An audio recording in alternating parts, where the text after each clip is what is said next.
These are the final moments before the crash. The train approaches, evidently at high speed, into a bend, and then a terrible cloud of smoke and dust. Amateur footage taken shortly afterwards captures the chaos. ¡Qué horror! What horror, one man can be heard to say. ¡Qué horror, Dios mío! My God, what horror. At least one carriage is on fire. Local residents race to help. Debris and bodies are scattered beside the tracks. There were more than 220 people on board the Alvia-type train from Madrid to Spain's northwest Galicia region. Many of them were pilgrims and holidaymakers. Emergency services worked through the night in their search for bodies and survivors. They were helped by local residents who are still watching in disbelief hours later as the emergency phase of this operation turns to a recovery one in an effort to clear the tracks. One carriage torn apart, blood is smeared on its internal walls, and there are poignant signs of a long train journey. Snack packets, empty water bottles attached to shattered seats. The bodies of those killed were brought to a makeshift mortuary where family members of the missing gathered in a desperate wait for news. We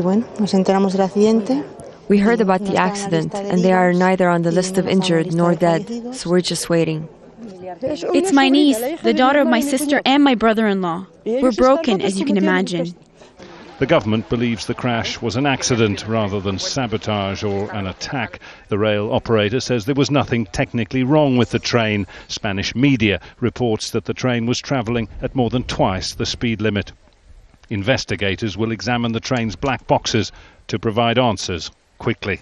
Over the last 20 years or so, it's invested a lot of money. The European Union has invested a lot of money in this rail network, which is the envy of many other European countries. So you can travel very quickly around Spain, very easily and comfortably around Spain. The fast rail network has never seen an accident like this. Santiago de Compostela is the hometown of Prime Minister Mariano Rajoy. On Thursday morning, he visited the crash site and met with members of the emergency services.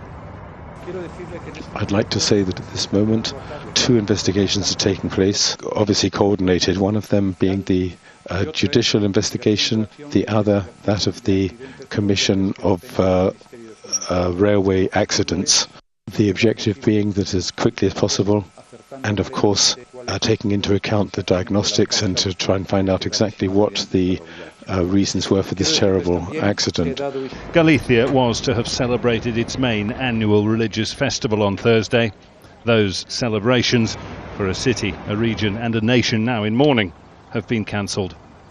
Jonah Hull, Al Jazeera, Santiago de Compostela.